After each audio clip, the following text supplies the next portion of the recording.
Press the bell icon on the YouTube app and never miss another update. If I have to chop down a tree in 6 hours, I will spend first 4 hours sharpening the blade or sharpening the axe. ये कहावत Abraham Lincoln जो US के पहले president थे या पहले राष्ट्रपति थे, उन्होंने कहा था। और इस कहावत को अगर आप देखते हो, ठीक है, तो इसका मतलब क्या निकलता है? इसका मतलब निकलता है कि भाई कोई भी काम कर, उससे पहले एक अच्छी स्ट्रेटेजी बना ले, एक प्लान ऑफ एक्शन बना ले कि भाई मैं इस तरह से इस काम को करूंगा, तो आपके जो रिजल्ट्स हैं वो अचीव करने के ज़्यादा चांसेस बढ़ जाते हैं।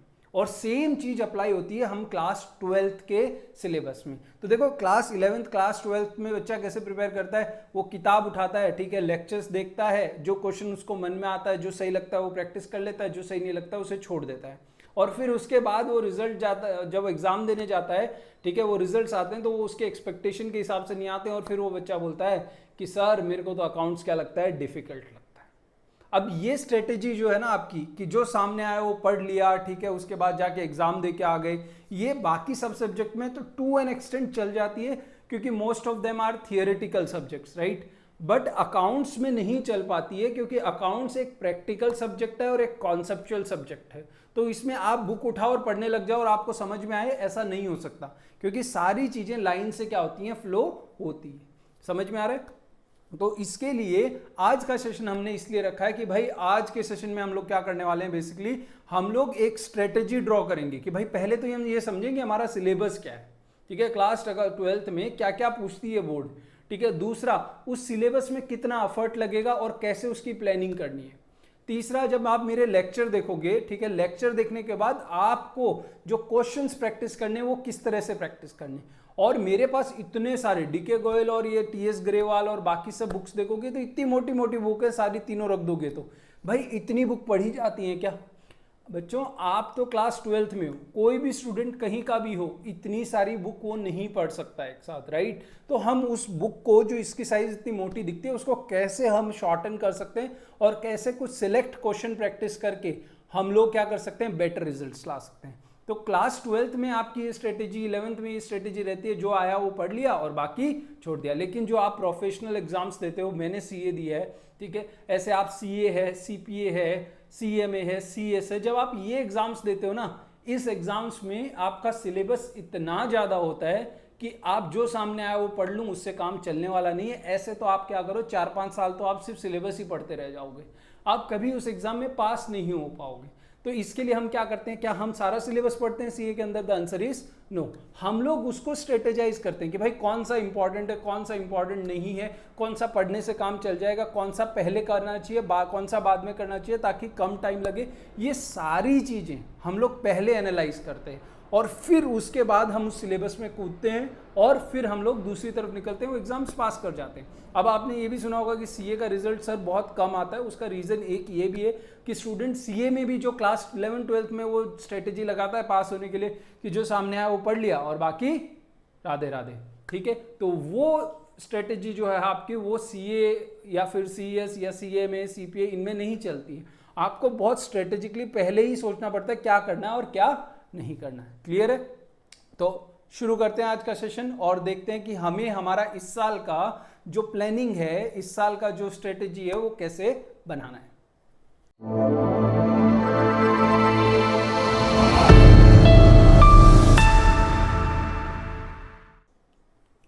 तो देखो, आपके क्लास 12th का अकाउंट्स का सिलेबस है, ठीक है, इसमें इसको मैं टोटल 100 मार्क्स का अकाउंट्स है। कितने मार्क्स का अकाउंट है? 100 मार्क्स का अकाउंट है। पेपर आएगा 100 मार्क्स का, और ये 100 मार्क्स का बाइफर्केशन कैसे है? तो भाई 80 मार्क्स का आपका पेपर होगा, ठीक है, और 20 मार्क्स का आपका प्रोजेक्ट होगा, ठीक है। तो ये 80 मार्क्स को हम बाद में देखते हैं, पहले प्रोजेक्ट वाले 20 मार्क्स से निपट लेते हैं। तो देखो, पहले इसमें ऐसा हुआ करता था, पहले इसमें ऐसा होता था कि 12 मार्क का एक टेस्ट होता था जो स्कूल में ही होता था, ठीक है, और उसके अलावा 4 मार्क का एक प्रोजेक्ट फाइल बनाना रहता था आपको, ठीक है, और 4 मार्क आपको किसके होते थे? वाइवा के होते थे। अब इस साल से ये चेंज हो गया है, इस साल से ये वाला कॉन्सेप्ट चेंज हो गया है, ठीक है। इस साल से इसे बोर्ड ने क्या कर दिया है कि 12 मार्क्स की तो आपकी प्रोजेक्ट फाइल होगी, ठीक है, और 8 मार्क्स का आपका क्या होगा, वाइवा होगा। क्लियर है? तो मेरे हिसाब से ना ये एक अच्छी चीज करी है बोर्ड ने इसको चेंज करके, क्योंकि वो प्रोजेक्ट फाइल होती थी यार, कम से कम उसको बनाने में ना 30-40 पेज लिखता था स्टूडेंट, और मार्क्स कितने थे, 4। और वो भी ऐसा नहीं कि कहीं से देख के उसने 30-40 पेज लिख लिए, उसको पूरा रिसर्च करना पड़ता है, एनालिसिस करना पड़ता है, और उसके बाद उसे मार्क्स कितने मिलते थे, 4। तो आई थिंक ये 12 मार्क्स जो हार्डवर्क है उस फाइल को बनाने के पीछे, उसके अगेंस्ट जस्टिफाइड है, ठीक है। और उसके अलावा, ठीक है, ये 8 मार्क्स का वाइवा, पहले वाइवा में भी क्या होता, वाइवा लेता था सामने वाला 20 मिनट 25 मिनट का, और जज करता था वो कितने मार्क्स के लिए, 4 मार्क्स के लिए। तो जो वाइवा लेता था उसके लिए भी डिफिकल्ट है, और जो स्टूडेंट बेचारा देता था उसके लिए भी डिफिकल्ट है। तो मेरे हिसाब से ये जो 12 + 8 का इस बार का जो कॉम्बिनेशन है ये बहुत बढ़िया है, और आपको एज ए स्टूडेंट भी आपके बेनिफिट में, क्योंकि देखो पहले ये पता नहीं ये 12 मार्क के टेस्ट में कैसे मार्क्स आएंगे, कौन सा क्वेश्चन पूछ ली, ये नहीं मालूम रहता था। अब क्या हो गया, प्रोजेक्ट फाइल तो पहले से बनी हुई है, हम हमारे चैनल पे डिस्कस करेंगे कि आपको वो प्रोजेक्ट फाइल्स कैसे बनानी है, ठीक है, ये सारी चीजें हम डिस्कस करेंगे, आपको पूरा डिटेल गाइडेंस दूंगा कि वो प्रोजेक्ट कैसे बनाना है। वो प्रोजेक्ट आप बना लोगे तो कम से कम आपके अराउंड 12 मार्क्स में ये तो सिक्योर हो गया कि भाई 8 से लेके 12 इसके बीच में कम से कम मिलेगा, क्योंकि आप इतनी भी खराब नहीं बनाओगे अगर आप मेरी गाइडेंस से चलोगे, आप खुद से बनाना वो सारा प्रोजेक्ट, बट आपका इतना डिसेंट प्रोजेक्ट बन जाएगा कि कम से कम 8 से 12 के बीच में आपको क्या मिले, यहाँ पे नंबर मिले, तो आपकी प्रोजेक्ट फाइल। और दूसरा क्या है, 8 मार्क का वाइवा। तो वाइवा के लिए क्या ऐसे प्रिपेयर करना है, क्या क्वेश्चन पूछे जा सकते हैं, ये भी हम लोग हमारी क्लासेस में डिस्कस करेंगे, ठीक है। तो ये तो हुई किसी और दिन की बात, किसी और दिन इसको डिटेल में हम क्या करेंगे, डिस्कस करेंगे। फिलहाल बात करते हैं ये 80 मार्क्स के लिए जिसका पेपर आएगा, ठीक है। और इस 80 मार्क्स में दोनों चीजें, थियरी के क्वेश्चन भी पूछेंगे और प्रैक्टिकल क्वेश्चन यानी न्यूमेरिकल्स भी पूछेंगे और थियरी क्वेश्चन भी पूछेंगे। अब इसका सिलेबस क्या है, तो पहले मैं आपको ना बोर्ड की पीडीएफ दिखा देता हूं कि बोर्ड की पीडीएफ के हिसाब से सिलेबस क्या है। तो ये मैंने सीबीएसई की वेबसाइट से डाउनलोड किया है। इस पीडीएफ का लिंक मैं आपको क्या करूंगा, इस पीडीएफ का लिंक आपको मैं डिस्क्रिप्शन में भी दे दूंगा, आप वहां से डाउनलोड कर लेना और आप उसे क्या कर सकते हो, रिफर कर सकते हो। चलो, तो देखो इसमें बोला है कि टोटल पार्ट ए में 2 चैप्टर हैं इनके, यूनिट 1 और यूनिट 2, और पार्ट बी में आपके 2 चैप्टर हैं, कौन से, यूनिट 3 एंड यूनिट 4, ठीक है। अब पहला है पार्टनरशिप, दूसरा है कंपनीज, तीसरा है फाइनेंशियल स्टेटमेंट और चौथा है कैश फ्लो स्टेटमेंट। इसको हम डिटेल में ब्रेक डाउन करेंगे, बट फिलहाल के लिए हमें समझना है कि पार्टनरशिप जो है वो 36 मार्क्स का है, कंपनीज वाला जो है वो कितने का है, 24 का है, ठीक है। एनालिसिस ऑफ फाइनेंशियल्स है वो 12 मार्क का है, और कैश फ्लो फाइनली 8 मार्क्स का है। इस साल अगेन चेंज है, ठीक है।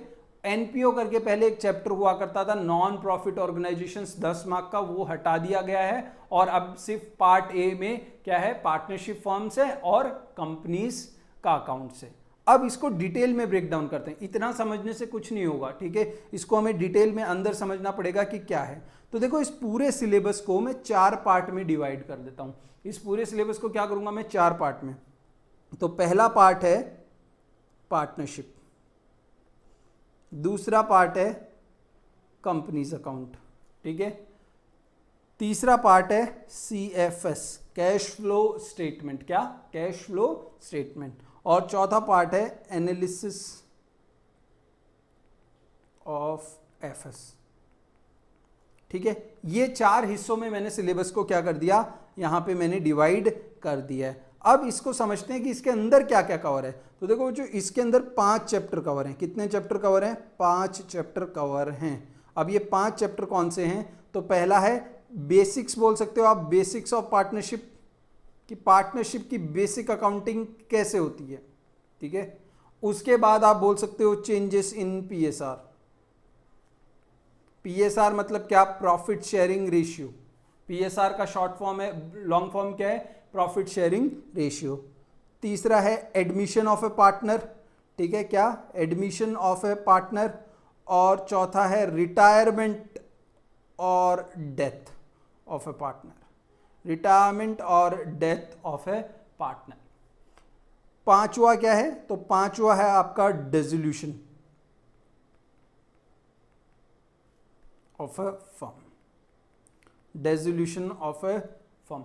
तो ये टोटल आपके मिला के कितने चैप्टर हो गए, ये आपके 5 चैप्टर हो गए अकाउंट्स के अंदर। अच्छा, अब कंपनीज अकाउंट में क्या है, तो कंपनीज अकाउंट में मैं बोलूंगा तो आपके पास टोटल आप बोल सकते हो 3 टॉपिक हैं, ठीक है। कितने टॉपिक हैं, मैं इसको 3 तरह से डिवाइड कर सकता हूं। अब देखो सीबीएसई ने क्या किया, यूनिट्स बताई हैं, चैप्टर नहीं बताए, तो हर रेफरेंस बुक क्या करती है, अपने हिसाब से उसको चैप्टर्स में डिवाइड करती है, ठीक है। हम जो मार्केट में मोस्ट कॉमनली अवेलेबल बुक्स हैं जैसे डीके गोयल हो गई या टीएस ग्रेवाल हो गई, उनके हिसाब से चलेंगे, ठीक है।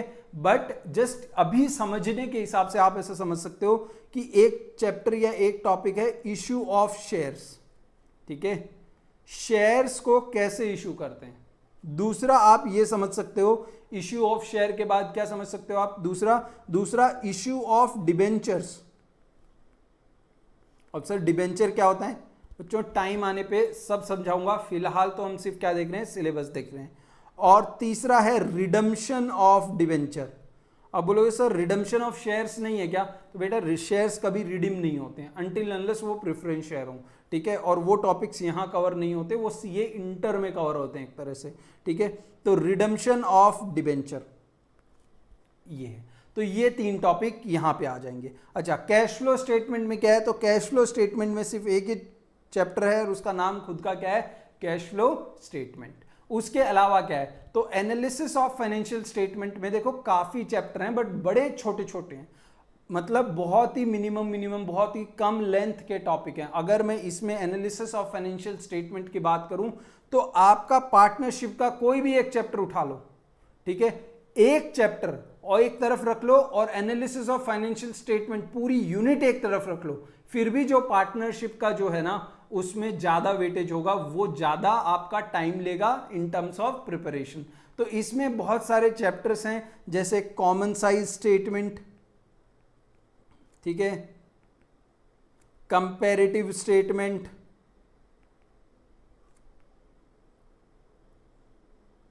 थियरी आ गई आपकी, थोड़ी बहुत थियरी भी आएगी, theory of financial statement schedule 3, ठीक है। और उसके अलावा आपका एक आ जाएगा रेशियो एनालिसिस, रेशियो एनालिसिस। ये 4 मोटा मोटी टॉपिक्स हैं, छोटे मोटे और भी हो सकते हैं बट मेजर टॉपिक्स ये 4 टॉपिक हैं हमारे पास, ठीक है। अब आप पूछोगे सर आपने ये क्यों लिखा, हमें ये सारी चीजें अभी से क्यों बता दी आपने, तो देखो बच्चों मैंने क्या बोला था कि हमें हमारी प्रिपरेशन से पहले स्ट्रेटेजी बनानी जरूरी है। अब यहां पे एक चीज आपको नोट करनी होगी कि नंबर ऑफ क्वेश्चंस, जैसे डीके गोयल ले लिया मान लो, ठीक है, अब डीके गोयल के क्लास वर्क में कितने क्वेश्चन हैं हर एक चैप्टर में, ठीक है, उससे मुझे पता चलेगा कि भाई मुझे इस चैप्टर में क्वेश्चंस को सॉल्व करने में कितना टाइम लगेगा, मुझे कितना टाइम इन्वेस्ट करना पड़ेगा हर चैप्टर की प्रिपरेशन के लिए। जितने ज्यादा क्वेश्चन, ठीक है, उतने ज्यादा क्या हो गया, मेरा टाइम इन्वेस्ट होगा। तो देखो इसके अंदर है ना मोटा मोटी ये वाले, इसके अंदर आप समझ सकते हो ऑन एन एवरेज 60 क्वेश्चन है, ठीक है। मैं क्लास वर्क होमवर्क दोनों नहीं मिला रहा हूं, मैं सिर्फ और सिर्फ क्लास वर्क की बात कर रहा हूं। अगर एक भी आपने अच्छे से प्रैक्टिस कर लिया ना, सिर्फ क्लास वर्क ही अच्छे से प्रैक्टिस कर लिया ना, तो भी आपका काम हो जाएगा, ठीक है। तो आपको ये चीज रखनी है कि आप सिर्फ क्लास वर्क ही प्रैक्टिस कर लो तो भी मोर देन इनफ है, आपको दोनों प्रिपेयर करने की जरूरत नहीं है, ठीक है। तो ऑन एन एवरेज 60 क्वेश्चंस हैं एक चैप्टर में,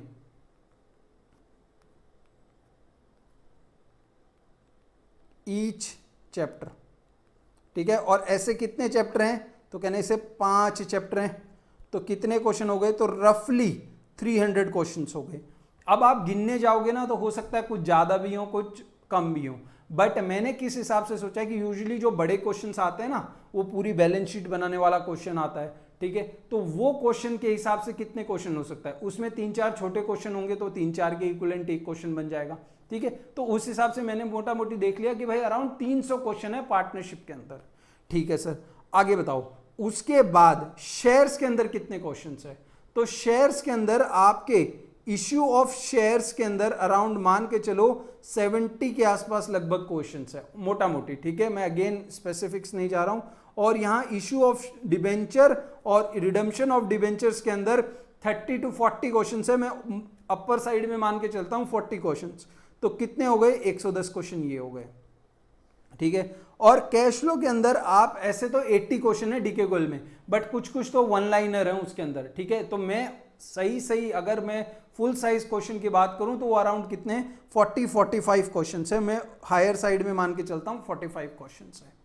और इसके अंदर ये वाले सेक्शन के अंदर मैं मान के चलता हूं कि अराउंड 15 क्वेश्चन होंगे। बोलेंगे हैं सर 15 क्वेश्चन, हमने डीके गोयल खोली उसमें तो इतने सारे क्वेश्चन हैं। तो देखो बच्चों इसके क्वेश्चन है ना, एक 2 मार्क्स वाले क्वेश्चन ज्यादा हैं इसमें, ठीक है। 2 मार्क्स का क्वेश्चन, 2 मार्क्स का क्वेश्चन, 4 मार्क्स का क्वेश्चन, ऐसे क्वेश्चन ज्यादा है जिनको सॉल्व करने में कंपैरेटिवली कम टाइम लगता है। तो अगर आप मान लो कि मैं 3 छोटे छोटे क्वेश्चन सॉल्व करूं या एक बड़ा क्वेश्चन सॉल्व करूं, तो दोनों में एफर्ट तो सेम ही लग रहा है ना। तो मैं इस हिसाब से देख रहा हूं कि बड़ा क्वेश्चन सॉल्व करने में कितना एफर्ट लगे, तो अगर उसका इक्विवेलेंट ये क्वेश्चंस निकालो तो ये लगभग 15 बड़े क्वेश्चन सॉल्व करो या इसमें 60-70 क्वेश्चन जो है छोटे छोटे वो सॉल्व करो, एक ही टाइम लगने वाला, एक ही एफर्ट्स लगने वाले। इसलिए मैं मेरे स्ट्रेटेजी पर्पस के लिए बोलता हूं कि भाई 15 ही क्वेश्चन है, ठीक है। 15 चलो ऑन अगेन बहुत कम हो जाएगा, मैं थोड़ा सा और बढ़ा देता हूं, 25 है नहीं बट फिर भी कर दे रहा हूं यहाँ पे, ठीक है। अब आप टोटल नंबर ऑफ क्वेश्चंस आपके पूरे डीके गोयल में हुए कितने देखना है यहाँ पे, 300, 110, डीके गोयल हो या टीएस गरेवाल हो एक ही बात है, ठीक है। और ये कितने हो गए 25 और 45 कितने हो गए आपके 70 हो गए, 70, 110, 180 और 180 और 300, 480, परफेक्ट है, ठीक है। अब आप बोलोगे सर ये हो गया, अब नेक्स्ट स्टेप क्या करें हमारी स्ट्रेटेजी बनाने के लिए। तो देखो बच्चों नेक्स्ट स्टेप होता है आप इसमें क्या करोगे, इस हर एक क्वेश्चन को नंबर ऑफ मार्क्स से डिवाइड कर दो। तो इस पूरे सेक्शन का कितना है 36 मार्क्स, इस पूरे सेक्शन का कितना है 24 मार्क्स, ठीक है। और इस पूरे सेक्शन का कितना है तो लगभग 8 मार्क्स है, ठीक है। और इस पूरे सेक्शन का कितना है तो लगभग ये हो गया आपके 12 मार्क्स का, 12 marks, 24 marks, 36 marks and 8 marks. अब मुझे आप बताओ कि पर मार्क्स नंबर ऑफ क्वेश्चंस कितने हुए, पर मार्क्स नंबर ऑफ क्वेश्चंस कितने हुए, ठीक है। तो इसके लिए हमें क्या करना पड़ेगा, कैलकुलेट करना पड़ेगा। तो मैं मेरा कैलसी निकाल लेता हूं फटाफट, ठीक है। मैंने कैलकुलेट करके रखा नहीं है इसे, ओके। तो कैन आई से 300 को आप डिवाइड करोगे 36, ठीक है। तो ये अराउंड 8.5 क्वेश्चंस पर 1 मार्क्स, ठीक है। अगर मैं इन दोनों को डिवाइड करता हूं 45 डिवाइड बाय 8, ये आता है अराउंड 6 के आसपास, कितने आता है 5 पॉइंट समथिंग आता है। मैं इसको राउंड ऑफ कर रहा हूं, 6 क्वेश्चन पर मार्क्स। और ये 110 डिवाइड बाय 24, तो ये आता है अराउंड 4.6 क्वेश्चंस पर मार्क्स, ठीक है। इसका मतलब समझेंगे इसकी रिलेवेंस क्या है, और ये आएगा 2.5 क्वेश्चंस पर मार्क्स, ठीक है।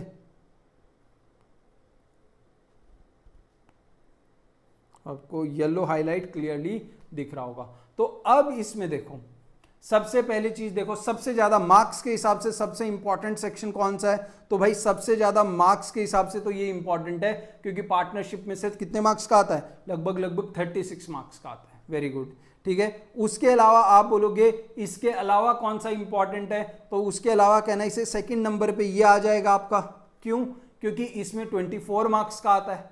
तीसरे नंबर पे क्या इंपॉर्टेंट है, तो तीसरे नंबर पे इंपॉर्टेंस ये आ जाएगा, बोलेगा ये कितने मार्क्स का आता है 12 मार्क्स का। और चौथे नंबर पे कौन सा इंपॉर्टेंट है, कैश फ्लो, बोले कितने का आता है, ये सबसे कम मार्क्स का आता है, कितने मार्क्स का आता है, ये आता है लगभग कितने 8 मार्क्स का। यस और नो, यस। तो आप बोलोगे कि सर अभी यहाँ पे एक सिंपल सी बात निकल के आ रही है कि सबसे ज्यादा फोकस हमें किस पे करना चाहिए, पार्टनरशिप पे। और स्टूडेंट यहीं पे सबसे बड़ा मिस्टेक कर देता है। भाई हमें टोटल मार्क्स नहीं देखना है, हमें देखना है ये मार्क्स को कमाने के लिए मुझे कितना एफर्ट डालना पड़ेगा। तो आप यहां पे नोटिस करो कि पार्टनरशिप के अंदर 8.5 क्वेश्चन प्रैक्टिस करना पड़ेगा मुझे 1 मार्क कमाने के लिए। ठीक है।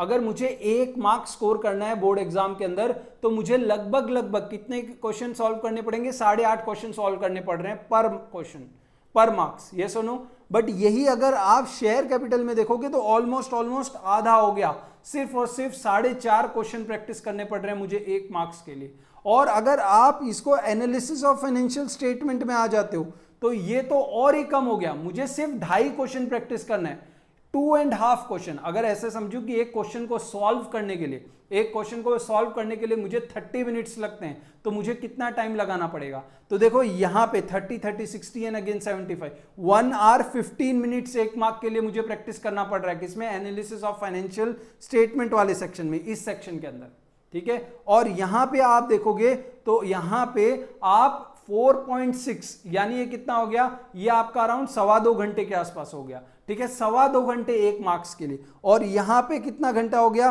अगर आप इसको देखोगे तो ये अराउंड 4.25 घंटे, 4 आवर्स 15 मिनट्स आपको लगाने पड़ रहे हैं पार्टनरशिप में 1 मार्क्स कमाने के लिए। और कहने से 4 आवर 15 मिनट्स मैंने एक क्वेश्चन के लिए 30 मिनट्स एलोकेट किए हैं, ठीक है। यहां पे कितना है? देखो यहां पे मेरा है अराउंड 1 आवर 15 मिनट्स, यहां पे कितना है? 2 आवर 15 मिनट्स। समझ रहे हो कि नहीं समझ रहे हो? और कहने से यहां पे कितना है? यहां पे है मेरा 3 आवर्स। अब आप बताओ आपको सबसे पहले कौन सी चीज पिक करनी चाहिए और सबसे ज्यादा ध्यान किस पे देना चाहिए? सबसे ज्यादा ध्यान देना चाहिए एनालिसिस ऑफ फाइनेंशियल स्टेटमेंट पे। भले मार्क्स कम है 12 मार्क्स, लेकिन भाई 12 मार्क्स के लिए मेहनत भी तो कम करनी पड़ रही है, और कम मेहनत में ज्यादा रिजल्ट कहां आ जाएगा? एनालिसिस ऑफ फाइनेंशियल स्टेटमेंट में, पहली चीज, ठीक है। दूसरी चीज कहने से इसके बाद अभी देखो वापस से हम रैंक करते हैं और इस बार हम लोग ग्रीन कलर से रैंक करते हैं। तो कहने से इस नजरिए से देखूं तो सबसे पहली प्रायोरिटी मेरी क्या होनी चाहिए? Analysis of financial statement. अच्छा, उसके बाद सेकंड कहने से 2.5 इसका है। उसके बाद सबसे कम मेहनत कहां लग रही है? शेयर्स में। तो सेकंड प्रायोरिटी मुझे किसको देनी चाहिए? शेयर्स को देनी चाहिए। थर्ड प्रायोरिटी किसको देनी चाहिए? मुझे सीएफएस को देनी चाहिए। और फोर्थ प्रायोरिटी मुझे किसको देनी चाहिए? मुझे देनी चाहिए पार्टनरशिप। आप समझ रहे हो आपकी रेटिंग कैसे? जो पहले 1 था, जिसको आप सबसे ज्यादा फोकस करने वाले थे, वो कितने नंबर पे चला गया? 4th नंबर पे चला गया। और जिसको आप पहले 3रे नंबर पे लेने वाले थे, 3rd नंबर की इंपॉर्टेंस दे रखी थी, वो आपके लिए सबसे इंपॉर्टेंट बन गया। इसलिए बोलता हूं स्ट्रेटेजी इंपॉर्टेंट है। मेरे साथ जब भी आप पढ़ोगे तो सिर्फ आप ये नहीं कि ये क्वेश्चन ऐसे सॉल्व कर लेना, खत्म हो गई कहानी। नहीं भाई, अपने को ऐसे पढ़ाना आता ही नहीं है। मैं कॉन्सेप्ट से पढ़ाऊंगा, मैं इस तरह से पढ़ाऊंगा कि आप मेरे से लाइव पढ़ रहे हो, मेरी क्लास में बैठ के पढ़ रहे हो, और आपका एग्जाम अच्छा जाए, ये हमारी पूरी कोशिश रहेगी। और मेरे जितने भी चीज होंगी वो सारी स्ट्रेटेजी, कॉन्सेप्ट और पूरी एक मेथडोलॉजी से चलेंगे। ऐसा नहीं कि कभी भी लेक्चर उठाया और देखा और हो गया काम, नहीं, ऐसा नहीं होगा। क्लियर है? आ जाओ।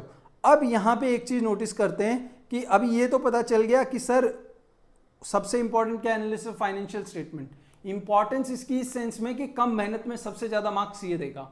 समझ रहे हो? क्या इसका मतलब ये है कि हम सबसे ज्यादा मेहनत एनालिसिस ऑफ फाइनेंशियल पे करेंगे और बाकी सब पे थोड़ी कम, फिर थोड़ी कम, फिर थोड़ी कम? ऐसा है क्या? The answer is no. हम सारी चीजों को हमारी क्लासेस के अंदर बहुत अच्छे से प्रिपेयर करेंगे। बट लेकिन जब आपको, कुछ स्टूडेंट्स होते हैं ना जो लास्ट में ही जगते हैं, राइट, तो उनके लिए ये है कि भाई जब आपको सिर्फ अभी 2 महीने 3 महीने, जब कोई दिसंबर में वीडियो देखेगा तो उसके लिए ये है कि भाई तू इस तरह से प्लान कर ताकि तू कम समय में ज्यादा मार्क्स के लिए क्या कर सके? कवर कर सके, ज्यादा मार्क्स के लिए एम कर सके। बट जो स्टूडेंट अभी से हमारे साथ जुड़े हुए हैं, जो लेक्चर्स देख रहे हो ऑन टाइम, उनके लिए बच्चों हम पार्टनरशिप का हर एक चीज, हर एक कॉन्सेप्ट को डिटेल में पढ़ेंगे और आपके क्वेश्चन रॉन्ग नहीं होंगे अगर आप मेरी मेथड से चलोगे तो। क्लियर है? चलो शुरू करते हैं। अब कहना ही से ये चीज क्लियर हो गई कि कैसे क्या करना है, ठीक है। अब हम लोग मान लो 480 क्वेश्चन, आप बोलते हो सर 480 क्वेश्चन है पूरे डीके गोयल, टीएस ग्रेवाल सब में, मोटा मोटी देखो 20 क्वेश्चन प्लस 20 क्वेश्चन माइनस उतना ही है, ठीक है सर। 480 क्वेश्चन है, अब इनको प्रिपेयर कैसे करें सर? क्या आपके लेक्चर देखें, आप क्या सारे 480 क्वेश्चन कराओगे? The answer is no. मैं सारे 480 क्वेश्चन तो देखो पॉसिबल ही नहीं है क्लासेस में करवाने, ठीक है। मैं आपके लिए क्या करूंगा कि हर टॉपिक के जो इंपॉर्टेंट क्वेश्चंस और अलग अलग टाइप के क्वेश्चंस है, मैं हर टॉपिक में से 1-2 क्वेश्चन नहीं करवाने वाला हूं। मैं अच्छे खासे क्वेश्चंस आपको करवाऊंगा, बट सारे मेरे लिए भी देखो कवर करना पॉसिबल नहीं है। तो मैं हर वैरायटी का एक क्वेश्चन आपके लिए क्या करूंगा, बुक में से पिक करूंगा और उसे आपके लिए सॉल्व करके दूंगा, ठीक है। अब आप वो सॉल्व कर लोगे, उसके बाद आपकी जो भी रेफरेंस बुक है, चाहे डीके गोयल हो या चाहे टीएस ग्रेवाल हो या चाहे कोई दूसरी बुक हो, सारी बुक्स ऑलमोस्ट लगभग सेम ही है, ठीक है। कुछ उसमें वैल्यू एडिशन नहीं है, ऐसा नहीं है कि TS Grewal is better than DK Goyal और वाइस वर्सा, ऐसा कुछ भी नहीं है। तो आपने जो भी रेफरेंस बुक चूज करी है उस रेफरेंस बुक पे भरोसा रखो और उसी बुक को फॉलो करो। मैं आपको कोई भी नई बुक बाय करने के लिए सजेशन करूंगा ही नहीं, जो आपकी स्कूल में चल रही। हाँ, एनसीईआरटी मत यूज करना, क्योंकि एनसीईआरटी में number of questions to practice are very less, ठीक है। वेरी लेस मतलब है ही नहीं एक तरह से। तो इसके लिए आपको एक रेफरेंस बुक तो लेनी पड़ेगी, बट कौन सी लेनी है वो आप खुद ले सकते हो, ठीक है। अब ये 480 क्वेश्चंस को बच्चों अगर आपने एग्जाम से पहले 3 टाइम्स सॉल्व कर लिया, ठीक है, तो आपको एग्जाम्स में अच्छे मार्क्स, दैट इज अच्छे मार्क्स का मेरा डेफिनेशन क्या है, 70+ आउट ऑफ 80 लाने से कोई भी रोक नहीं सकता। ये टेस्टेड स्ट्रेटेजी है मेरी, ठीक है। मैंने जितने भी मेरे सीए के एग्जाम्स दिए उसमें मैं हमेशा एक ही चीज़ सोचता था एग्जाम से पहले कि भाई मैं पास होऊंगा तो पास हो जाऊंगा और फेल होऊंगा तो हो जाऊंगा, मुझे कोई प्रॉब्लम नहीं है। बट मैं मेरा सिलेबस है ना 3 बार मेरे हाथ के नीचे से निकाल दूंगा, 3 बार मैं क्वेश्चंस को सॉल्व कर लूंगा, सारे क्वेश्चंस को, और उसके बाद देखता हूं कि मैं कैसे पास नहीं होता हूं। और जैसे ही मैंने ये स्टेटमेंट बोला, कुछ स्टूडेंट्स तुरंत बोलेंगे सर मजाक थोड़ा कम किया करो। अब यहां पे एक चीज नोटिस करो कि मैं मजाक नहीं कर रहा हूं आपके साथ। 480 क्वेश्चंस हमें 3 टाइम्स सॉल्व करने। बोले सर इतना मजाक मत किया करो, एक क्वेश्चन सॉल्व करने में आधा घंटा लगता है, 480 क्वेश्चन मतलब कितना हो गया, 240 घंटे हो गए, 240 आवर्स। आप समझ रहे हो आप क्या बोल रहे हो, ठीक है। तो मैं ये बोलूंगा आपको बच्चों कि देखो सारे क्वेश्चंस 3 बार इस तरह से सॉल्व नहीं करने, थोड़ा सा स्मार्ट वर्क, हार्ड वर्क नहीं करना है हमें। हार्ड वर्क के साथ साथ हमें क्या करना है, स्मार्ट वर्क करना है। हमें एक स्ट्रेटेजी से जाना है ताकि हम सारे क्वेश्चंस 3 बार कवर कर सकें। कैसे होगा, तो देखो यहां पे जो भी क्वेश्चन आप सॉल्व करोगे ना, मान लो मैंने आज इंटरेस्ट ऑन ड्राइंग पढ़ा रहा हूं एग्जाम्पल के लिए पार्टनरशिप में, मैंने इंटरेस्ट ऑन ड्राइंग के 3-4 क्वेश्चन करा दिए। अब आप घर पे हो, बैठे हो, ठीक है, आपने अपनी कोचिंग की या जब भी आपको टाइम मिलता है तब आपने बुक खोली और आप अपने क्वेश्चंस को सॉल्व करना, interest on drawing related question solve करने स्टार्ट कर दिए। लेट से आपकी बुक में 10 क्वेश्चन है इंटरेस्ट ऑन ड्राइंग, ठीक है। पहला क्वेश्चन सिंपल है, दूसरा क्वेश्चन थोड़ा और सिंपल है, और तीसरा क्वेश्चन एकदम बड़ा है, थोड़ा सा कॉम्प्लेक्स वाला है। अच्छा एक बात बताओ, अगर आपने कॉम्प्लेक्स वाला क्वेश्चन सॉल्व कर लिया, आपने अगर कॉम्प्लेक्स वाला क्वेश्चन सॉल्व कर लिया, तो क्या पहले 2 क्वेश्चन है वो आपको सॉल्व करने की वापस जरूरत है क्या? The answer is no. Yes और नो? यस। तो हमें फोकस वो कॉम्प्लेक्स क्वेश्चन पे रखना है, उन्हें हमें बार बार रिपीट करना है। क्योंकि अगर मैंने 3 क्वेश्चन थे ना, first question, second question, third question, first question थोड़ा इजी था, फोर्थ क्वेश्चन थोड़ा मॉडरेट था और थर्ड क्वेश्चन थोड़ा हार्ड था, जिसमें इन दोनों क्वेश्चन के कॉन्सेप्ट्स क्या हो रहे हैं, कवर हो रहे हैं। तो मैं बार बार इसी क्वेश्चन को क्या करूंगा, प्रैक्टिस करूंगा। 3 बार किस क्वेश्चन को प्रैक्टिस करूंगा, मैं इस क्वेश्चन को प्रैक्टिस करूंगा। इनको सिर्फ एक बार, जब पहली बार किया था तभी करूंगा। अब देखो पहली बार जब मैंने इनका रिवीजन किया तब तो तीनों हो गए, दूसरी बार जब मैं इसका रिवीजन कर रहा हूं तो कहना इसे इन दोनों का तो ऑटोमेटिकली रिवीजन हो गया ना, बोर्ड में ये दोनों आ गए तो मैं सॉल्व कर दूंगा कि नहीं कर दूंगा? Answer is yes. आया ना? पक्का क्लियर है? तो इस तरह से हमें ऐसे क्वेश्चन आइडेंटिफाई करने पड़ेंगे। और ऐसे क्वेश्चन हम कैसे आइडेंटिफाई करते हैं, तो ऐसे क्वेश्चन हम सीए में एक टेक्निक बोलते हैं, उसे हम बोलते हैं एबीसी एनालिसिस। क्या बोलते हैं? ABC analysis. आपकी जो भी टेक्स्ट बुक है ना, उसके क्वेश्चन के नंबर के बाजू में कहीं पे, जैसे मान लो ये क्वेश्चन है, फॉर एग्जांपल ये वाला एक क्वेश्चन है, ठीक है, इसके बाजू में आप एक ऐसी मार्किंग करोगे, ठीक है, ए। मान लो ये दूसरा क्वेश्चन है, यहाँ पे आप लिखोगे बी, यहाँ पे आप लिखोगे बी। तो जो भी क्वेश्चन है उसके बाजू में एक छोटा सा आप एक लेटर लिखोगे ए बी सी में से और उसको सर्कल कर दोगे। अब इसका मतलब क्या हुआ, तो देखो सी कैटेगरी का क्वेश्चन मतलब क्या, कि देखो ये क्वेश्चन बहुत वेरी इजी है, वेरी इजी। आप चाहो तो लिखना चाहो तो ये वाली चीज लिख सकते हो, एबीसी एनालिसिस, ठीक है। और इसके अलावा ये चीज भी लिख लेना, मैं आपके लिए फुल स्क्रीन एक बार कर देता हूं ताकि आप चाहो तो इसको क्या कर सकते हो, स्क्रीनशॉट ले सकते हो इसका। तो प्लीज इसका स्क्रीनशॉट ले लो। क्लियर है? मैं वापस आ जाता हूं यहां पे। तो देखो सी कैटेगरी, वापस अच्छे से लिख देता हूं आपके लिए, ए कैटेगरी के क्वेश्चन, बी कैटेगरी के क्वेश्चन और सी कैटेगरी के क्वेश्चन। तो ए कैटेगरी में, बी कैटेगरी में और सी कैटेगरी में कौन से क्वेश्चन को क्लासिफाई करोगे? तो वो क्वेश्चंस जो बहुत इजी हैं, वेरी इजी, और सब part covered under big question.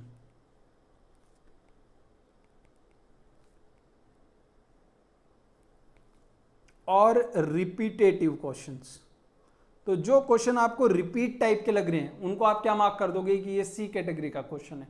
इसको पहली एक बार प्रैक्टिस कर लिया, दूसरी बार प्रैक्टिस नहीं भी किया तो भी चल जाएगा, क्योंकि मेरे आंसर्स क्या हो रहे हैं, मेरे आंसर्स आ रहे हैं। क्लियर है? दूसरा है बी कैटेगरी के क्वेश्चन। अब बी कैटेगरी के कौन से क्वेश्चन है? तो बी कैटेगरी के वो क्वेश्चन हैं जो मॉडरेट हैं, मॉडरेट हैं। और बोलो मॉडरेट माने क्या? तो easy question but something different. मान लो कि गुडविल का एक क्वेश्चन है, ठीक है यार, ये रिपीट हुआ भी नहीं है, इजी है, बट सिर्फ यही एक क्वेश्चन है गुडविल का। तो कहना ही से एग्जाम से पहले मुझे गुडविल का कॉन्सेप्ट तो रिवाइज करना पड़ेगा ना। इसके लिए इस क्वेश्चन को मैं बोल रहा हूं कि देखो ये डिफिकल्ट नहीं है, इजी है, बट ये कुछ नया है, यूनिक है। इसके लिए इसको क्वेश्चन को मैं क्या मार्क करूंगा? बी क्वेश्चन, बी कैटेगरी से मार्क करूंगा। ठीक है, उसके अलावा easy but something new, something new. Clear है? इसके अलावा इसमें कौन से क्वेश्चंस है? इसके अलावा वो क्वेश्चंस जिनके आंसर्स जो आपको इतने नॉट ट्रिकी, ये क्वेश्चंस ट्रिकी नहीं है, but you couldn't solve, but आपसे आंसर नहीं आया इनका। ठीक है, डिफिकल्ट तो नहीं थे बट आंसर आया नहीं। और लास्ट में आपके आते हैं ए कैटेगरी के क्वेश्चन। तो ये सारे कॉम्प्रिहेंसिव क्वेश्चन, सारे कॉम्प्रिहेंसिव क्वेश्चन। कॉम्प्रिहेंसिव क्वेश्चन के अलावा और कौन से क्वेश्चन? कॉम्प्रिहेंसिव क्वेश्चन क्या मतलब? एक ऐसा क्वेश्चन जिसमें बहुत सारे कॉन्सेप्ट्स कवर हो रहे हैं। तो मान लो एडमिशन का एक क्वेश्चन है जिसमें बहुत सारे रिवैल्यूएशन के कॉन्सेप्ट्स कवर हो रहे हैं, बहुत सारे आपके जो गुडविल के रिलेटेड हैं, रिजर्व से रिलेटेड है, ये सारे कॉन्सेप्ट्स यहाँ पे कवर हो रहे हैं। इसलिए इस क्वेश्चन को मैं क्या बोलूंगा? कॉम्प्रिहेंसिव। उसके अलावा थोड़े कॉम्प्लेक्स क्वेश्चन जो थोड़े डिफिकल्ट हैं, वो सारे क्वेश्चंस को आप क्या मार्क करोगे? ए मार्क करोगे। क्या मार्क करोगे? ए। अब अगर इसको मैं थोड़ा नीचे शिफ्ट कर देता हूं, अब कहना इसे 450 क्वेश्चन में ज्यादा से ज्यादा क्या होगा? कहना इसे 150 मान लो, 200 मान लो, कहना इसे 200 क्वेश्चंस आपके किस कैटेगरी में आ जाएंगे? ए कैटेगरी में आ जाएंगे। आया ना? यस। लगभग कहना इसे 150 क्वेश्चंस आपके किस में आ जाएंगे? बी कैटेगरी में आ जाएंगे। और सी कैटेगरी में 130 क्वेश्चंस आ जाएंगे। यस और नो? यस। और कहना इसे इस हिसाब से, तो कहना इसे 130 क्वेश्चन तो मुझे अब प्रैक्टिस ही नहीं करने, सबसे ज्यादा ध्यान मुझे किस पे देना है? सिर्फ और सिर्फ 200 क्वेश्चंस पे देना है। तो जो मेरे 480 क्वेश्चन हुआ करते थे, मैंने उनको रिड्यूस करके प्रैक्टिस के लिए कितना कर लिया? 200 क्वेश्चन। 200 क्वेश्चन प्रैक्टिस करने के लिए कितना टाइम लगेगा बच्चों? कहना इसे 100 घंटे लगेंगे। आया ना? 200 क्वेश्चन को प्रैक्टिस करने के लिए आधा घंटे के हिसाब से 100 घंटे, और इसको प्रैक्टिस करने के लिए कहना इसे 75 घंटे। तो कहना इसे टोटल 175 आवर्स लगेंगे। अगर रोज मैं 2 घंटे भी प्रैक्टिस करने बैठता हूँ, कितना घंटे अकाउंट्स प्रैक्टिस करता हूँ? रोज 2 घंटे भी प्रैक्टिस करता हूँ, तो आप बताओ मुझे इनको एक बार प्रिपेयर करने में, एक बार उसको रिवाइज करने में कितना टाइम मुझे लग जाएगा? कहना इसे समवेयर 87 मान लेता हूँ, 90 आवर्स अप्रॉक्स। कितना मान लेता हूँ उसको? 90 आवर्स। 87.5 समथिंग होता है, बट 90 आवर्स में मान लेता हूँ। कहना इसे फर्स्ट टाइम अकाउंट्स को रिवाइज करने में कितना टाइम, कितना डेज लगेगा? 90 डेज लगेगा, आवर्स नहीं डेज, क्योंकि हम लोग 175 आवर्स लगेगा, बट हम उसको कितना कर रहे हैं? 2 घंटे रोज दे रहे हैं, तो हमें 90 डेज यानी 3 महीने में अकाउंट्स पूरा खत्म कर सकता हूं मैं एक बार। यस और नो? यस। सेकेंड रिवीजन के लिए what can I do for a second revision? तो कहने से पहली बार अगर आपने प्रैक्टिस करी थी तब तो आपको कुछ आता नहीं था, ठीक है, आप सीख रहे थे, 90 डेज लगे। सेकेंड टाइम क्या 90 डेज ही लगेंगे कि कम हो जाएंगे? कहने से ये 60 डेज हो जाएंगे कि नहीं हो जाएंगे? अब आपको बहुत सारी चीजें आती हैं, प्लस जैसे ही हम सिलेबस खत्म करेंगे ना, मैं आपके लिए हर लेक्चर जैसे ही खत्म करूंगा उसका रिवीजन लेक्चर डाल दूंगा। रिवीजन लेक्चर क्या है मतलब? तो मानो कि चैप्टर 1 ऑफ पार्टनरशिप किया हमने, ठीक है, अब उसको हमको कंप्लीट करने में लग गए, मान लो कि 15 दिन लग गए चैप्टर 1 ऑफ पार्टनरशिप। अब पूरा 15 दिन में जो पढ़ा है ना उसकी एक समरी बना के मैं 40-45 मिनट्स का या 1 घंटे का एक लेक्चर बना दूंगा आपके लिए, ठीक है, जिसमें मैं डिटेल में कुछ पढ़ाऊंगा नहीं, बट आपको जो जो पढ़ाया था ना वो रिकॉल कराऊंगा कि हाँ भाई देखो इंटरेस्ट ऑन ड्राइंग ऐसे कैलकुलेट होता है, इंटरेस्ट ऑन कैपिटल ऐसे होता है, पास्ट एडजस्टमेंट में ये ध्यान रखना है, ठीक है, profit in case distribution of profit in case of loss में ये ध्यान रखना है। ये सारी चीजें आपको एक 40-45 मिनट्स के लेक्चर में आपको रिवाइज करा दूंगा। तो जैसे ही आप वो 45 मिनट का लेक्चर देखोगे पूरा 15 दिन आपके दिमाग में आ जाएगा कि अच्छा हमने ऐसा ऐसा ऐसा ऐसा पढ़ा था। क्लियर है? और लास्ट हमारा कहना इसे थर्ड रिवीजन होगा, कहना इसे वो 30 डेज में आराम से हो जाएगा कि नहीं हो जाएगा, और कहना इसे उस टाइम तो मुझे ये क्वेश्चन तो मेरे बहुत अच्छे से मुझे आ गए होंगे और इन्हें तो मुझे प्रैक्टिस करने की भी जरूरत नहीं पड़ेगी, मुझे सिर्फ और सिर्फ ये प्रैक्टिस करने की जरूरत पड़ेगी।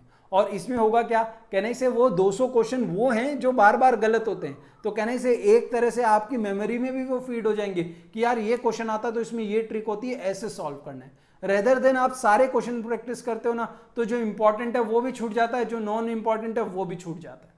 तो आप फोकस अपना शिफ्ट कर रहे हो किस चीज पे, जो आपके लिए ज्यादा इंपॉर्टेंट, जो आपको नहीं आता उस पर आप फोकस करके उसको आप क्या कर रहे हो, इंप्रूव कर रहे हो। जो आता है उसको तो बार बार रिपीट करके कोई सेंस नहीं बनता है। तो इस तरह से हम पूरा अकाउंट्स का सिलेबस एबीसी एनालिसिस से क्या कर लेंगे, एबीसी एनालिसिस से हम पूरे सिलेबस को कवर कर लेंगे। अब मैं क्या करूंगा, जैसे जैसे मैं अपने सिलेबस में बढ़ते जाऊंगा तो मैं टीएस ग्रेवाल और डीके गोयल के जो भी क्वेश्चंस हैं उनकी रैंकिंग मुझे क्या लगती है मैं वो आपको बता दूंगा, मैं पीडीएफ्स उसमें अपलोड करते रहूंगा।